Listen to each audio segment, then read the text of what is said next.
Engineer Mustafa Anwar, Vice Chairman, Islami Bank Bangladesh Limited. A.K. Azad, President, FBCCI.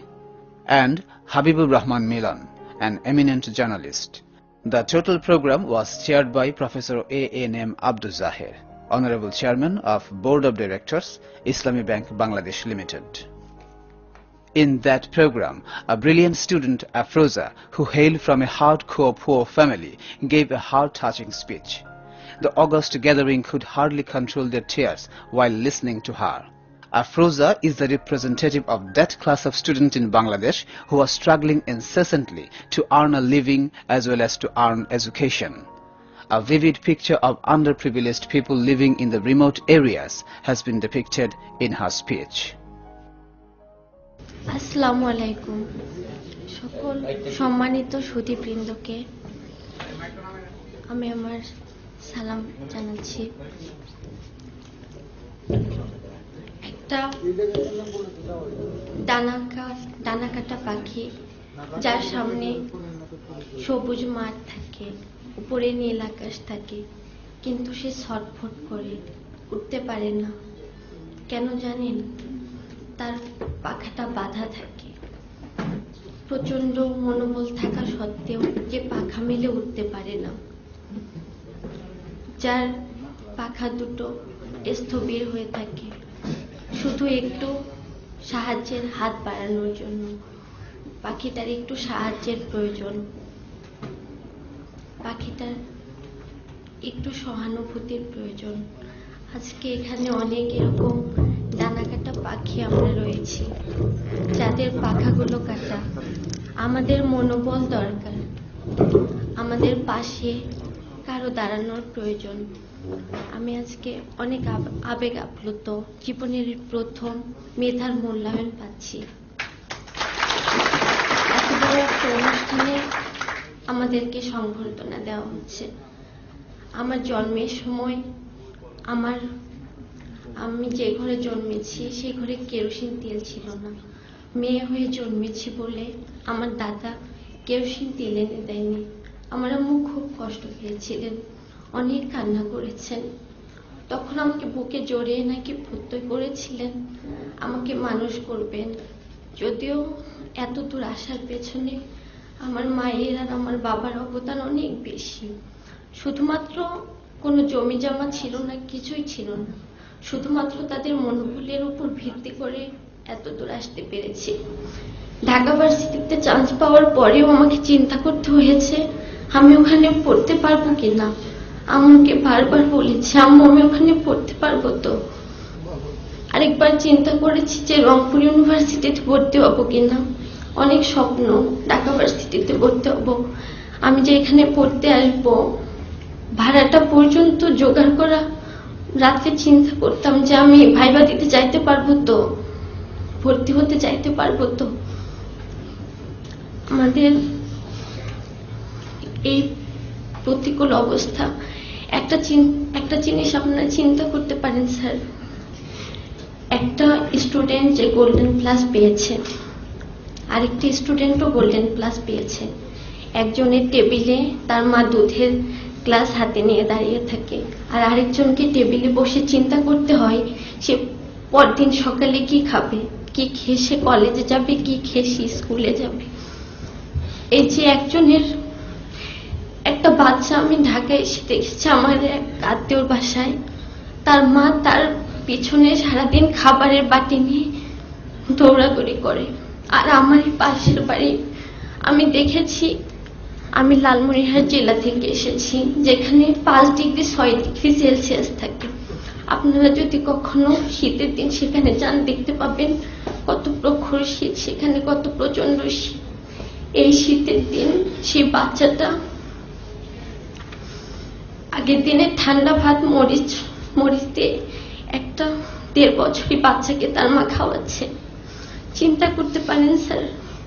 আর আরেকটা বাচ্চা যে খাবে না, হরলিক্স, নুডলস, মিষ্টি, তার পিছনে পিছনে নিয়ে ঘোরা হচ্ছে, সে খাবে না, তাকে জোর করে খাওয়ানো হচ্ছে। এই যে বৈষম্য, এই যে গোল্ডেন প্লাস, কিভাবে মূল্যায়ন করবেন আপনারা? একজন খাবার পাচ্ছে না, আর আরেকজনের পিছনে খাবার নিয়ে দৌড়াদৌড়ি করা হচ্ছে। কিভাবে মূল্যায়ন করবেন স্যার?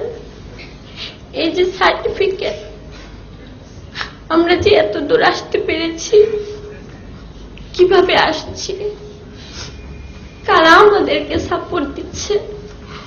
মাথায় হাত বুলানোর মতো কেউ নেই। আজকে আমি আপনাদের অনেক মূল্যবান সময় নষ্ট করে কিছু কথা বলছি। দুঃখু মিয়া নজরুল হয়েছিলেন সত্যিই স্যার রফিজউদ্দিন দারোগার, কিন্তু স্যার দুঃখু মিয়া কখন পুষ্পমাল্য পেয়েছেন জানেন? যখন সে নির্বাক হয়ে গেছিল। আমরা তাকে কখন পুষ্পমাল্য দিয়েছি? কি পেয়েছেন তিনি? পুষ্পমাল্য তিনি কখন পেয়েছেন? তার যখন পুষ্পমাল্য পেলে তার ভালো লাগতো, তার অনুভূতি সে জানাতে পারত, তখন আমরা তাকে কারাগারে রেখেছি, তখন তিনি কারাবাস পেয়েছেন। আর আমরা যখন তাকে পুষ্পমাল্য দিয়েছি তখন তিনি স্থবির হয়ে গেছেন।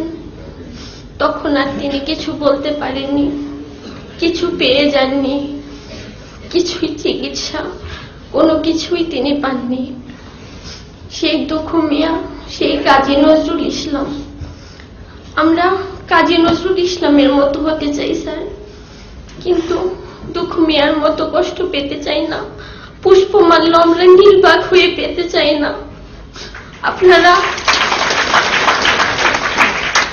আমাদেরকে পুষ্পমাল্যটা আমাদের যখন পাওয়া উচিত, যখন পেলে আমরা আমাদের অনুভূতি এরকম মনে জানাতে পারবো, এরকম এক ফোঁটা অশ্রু ফেলতে পারবো সবাই মিলে, তখন আপনারা আমাদের পুষ্পমাল্যটা দেন। আমাদের সবারই দায়িত্ব আছে। ইসলামী ব্যাংক, বাংলাদেশে তো অনেক ব্যাংক আছে, কত বিত্তশালী মানুষ আছে, কত কোটিপতির আছে, কেউ তো এগিয়ে আসে না। এরকম একটা ব্যাংক আমাদের জন্য এগিয়ে আসছে। আমি তাদের প্রতি আন্তরিকভাবে কৃতজ্ঞতা প্রকাশ করছি। তারা আমাদের পাশে এসে দাঁড়িয়েছেন, উষ্ণতারা হাত বাড়িয়ে দিয়েছেন, একটা ডানাকাটা পাখিকে আকাশে উড়বার স্বপ্ন দেখিয়েছেন। আপনারা আমাদের স্বপ্নের সাথী হয়ে দাঁড়িয়েছেন। আজকে যদি এখানে এই অনুষ্ঠানটা কোনো সংবাদ মাধ্যমে প্রচারিত হয়, আমি বলতে চাইব, সমাজের বিত্তশালী মানুষ আপনারা একটু এগিয়ে আসবেন। আপনাদের বাচ্চার এত বহুমূল্য খেলনা কিনে না দিয়ে একটা ছোট্ট বাচ্চার এক বেলার অন্ন সংস্থান হতে পারে, এটা একটু চিন্তা করবেন। আমরা যখন দিনের পর দিন যখন আমরা খাবারের চিন্তায় পড়াশোনাটা ফ্রেশ মাইন্ড ভাবে করতে পারি না, কিন্তু তখন আমার এই সহপাঠীকে আমি দেখেছি, কোটিপতির মেয়ে এসে আমি যখন চিন্তা করতাম কিভাবে আমি ভালো রেজাল্ট করব, কিভাবে পড়াশোনা করব, সে তখন চিন্তা করতো কোনো রকম একটা রেজাল্ট করে প্রাইভেট ইউনিভার্সিটিতে ভর্তি হয়ে যাবে। কিন্তু আমি চিন্তা করতাম যে আদৌ আমি ইউনিভার্সিটি পর্যন্ত যাইতে পারবো কিনা, আমার ইউনিভার্সিটি পর্যন্ত যাওয়ার সক্ষমতা থাকবে কিনা। কিন্তু সে চিন্তা করতো প্রাইভেট ইউনিভার্সিটিতে ভর্তি হওয়ার। এই যে বৈষম্যটা, এই যে তফাৎটা, আমরা বের হয়ে কি দেখব, কি পাবো আমরা? আমাদেরকে কে স্বপ্ন দেখাবে?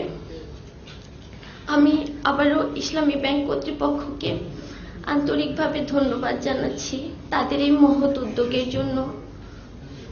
স্যার, আমি দুঃখিত আপনাদের অনেক মূল্যবান সময় নষ্ট করছি। ধন্যবাদ সবাইকে। আসসালামু আলাইকুম। Such rare talents like Afroza are scattered far and wide of this country.